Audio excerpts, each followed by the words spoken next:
Buenos días, chicos. Como ya se los había comentado en clase, vamos a seguir dando nuestros temas a través de una serie de videos que también nos servirán para que ustedes puedan tomar nota y que puedan seguir estudiando los temas que nos correspondían ver en este segundo parcial. Este tema 1, que es evolución y filogenia de los animales, corresponde al tema que teníamos que haber visto el día martes, el día que ustedes fueron a tomar su capacitación, pues precisamente para utilizar esta plataforma Classroom. Chicos, recuerden que es importante en esta clase la toma de notas, ya que con ella ustedes pueden estudiar. Entonces, este primer apunte, este primer tema dado, ustedes me lo presentarán posteriormente en sus libretas, en sus carpetas o en hojas o en lo que me vayan a entregar como evidencia para este segundo parcial, en conjunto con las actividades que yo les voy dejando de Classroom. ¿Sale? Si vemos un avance progresivo con respecto a estos temas, pues ya platicaremos después del examen, ¿sale? Hay que aprovechar este tiempo en el que ustedes se van a quedar en casa resguardados, pues para trabajar, ¿sale? Entonces, pues vamos a hacer esto conciso y breve también para que no se aburran.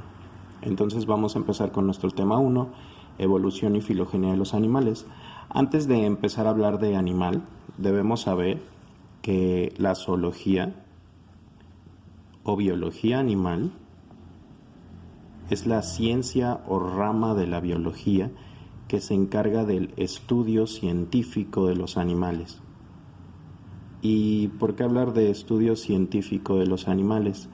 El estudio científico de los animales habla prácticamente de conocer su estructura, origen, sus funciones, su clasificación natural, origen, evolución, claro, distribución dentro del planeta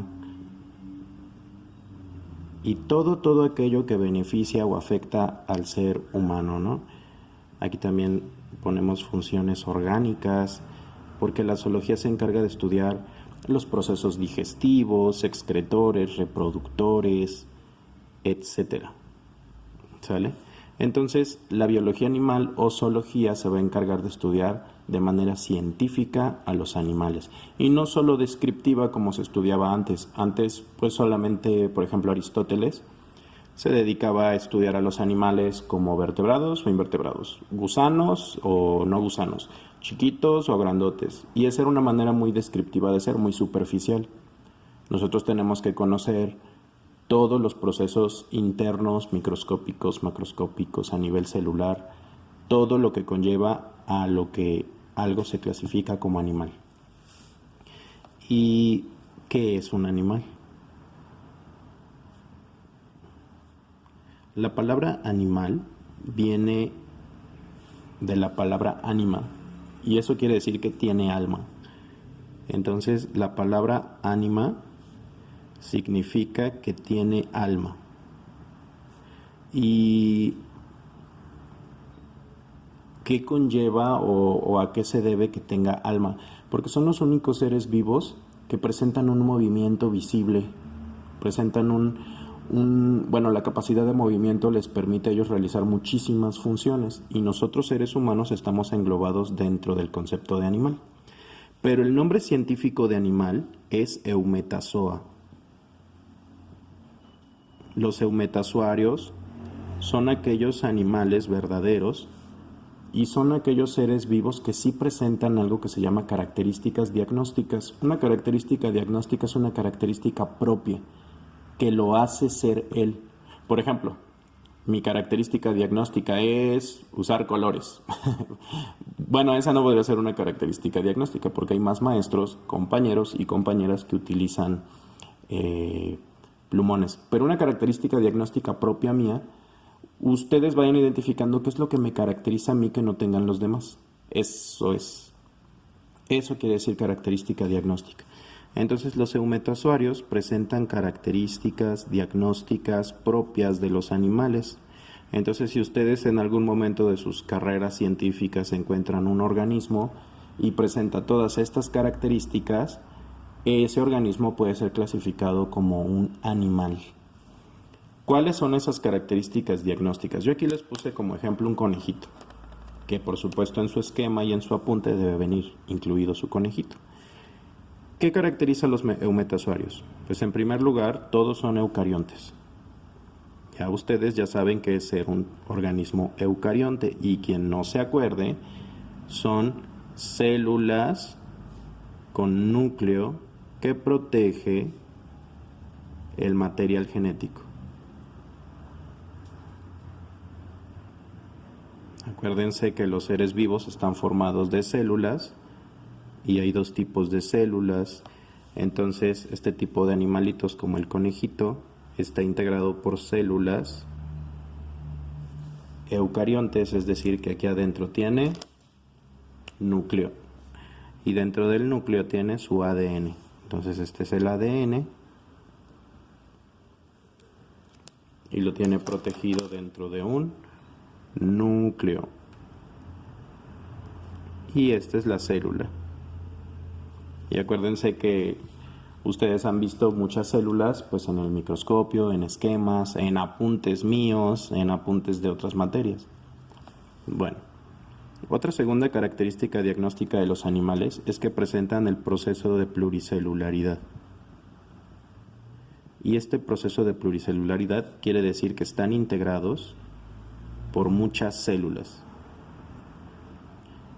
Y el que estén integrados por muchas células va a permitir la formación de tejidos.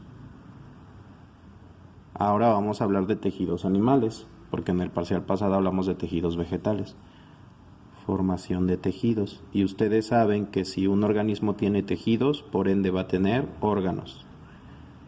Y si un organismo tiene órganos, tiene sistemas o aparatos, que luego vamos a hablar de cuál es la diferencia entre sistemas y aparatos cuando veamos lo de desarrollo embrionario animal.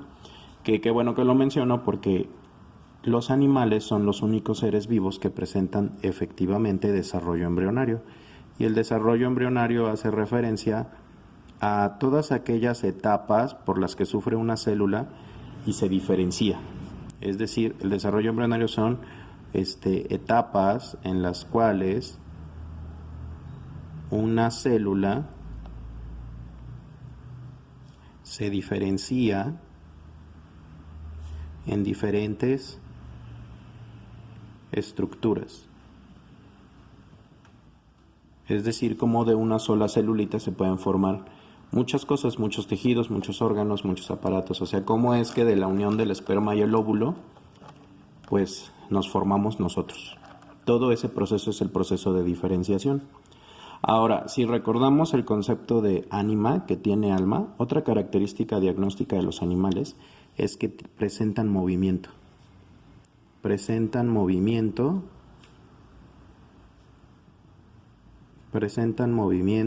en todo el cuerpo o en una sola parte. O en una sola parte de ellos. O sea, hay animales que nada más mueven la boquita, hay animales que mueven todo el bracito, hay animales que se mueven completamente, etcétera. Pero todos presentan movilidad. Y ustedes se preguntarán, ¿y el que se mueva o el que yo me mueva qué? Niños, el movimiento es un proceso evolutivo larguísimo e importantísimo porque involucra muchos sistemas, pero en particular involucra la coordinación y la motilidad. Y el que nosotros seamos coordinados y motiles es gracias a que presentamos, no músculos y bueno, sí músculos y huesos, pero particularmente un sistema nervioso. Entonces, estos seres vivos son los únicos que tienen sistemas nerviosos complejos, procesos encefálicos, que tienen una médula espinal, nervios y principalmente neuronas, o sea, tienen esa diferenciación celular de formar neuronas. Hay animales que presentan 2 neuronas nada más, como las medusas, o sea que presentan una red de neuronas muy simplonas, ni siquiera forman un nervio. Nosotros formamos millones de neuronas para formar nervios, entonces imagínense el proceso de diferenciación tan importante que tenemos evolutivamente hablando. Ahora, otra cosa importante es que los animales son heterótrofos y ustedes ya sé que saben qué es heterótrofo. Un heterótrofo es aquel organismo que para alimentarse requiere ingerir sus alimentos ya elaborados. Ingieren sus alimentos ya elaborados. Entonces, pues los animalitos son importantes por eso, porque ya pueden ellos solitos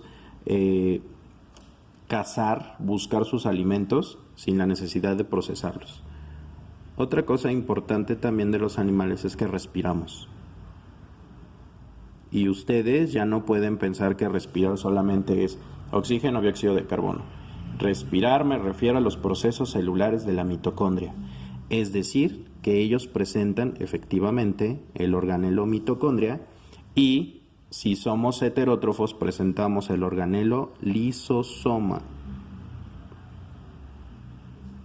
Las plantas no tienen lisosomas y las plantas tampoco tienen mitocondria, porque la mitocondria es exclusiva de los animales y protozoarios, que son los que realizamos la respiración. Entonces respiramos, es decir, tienen procesos ventilatorios, intercambios gaseosos, intercambio gaseoso de oxígeno y dióxido de carbono, y además la respiración es la oxidación de los alimentos,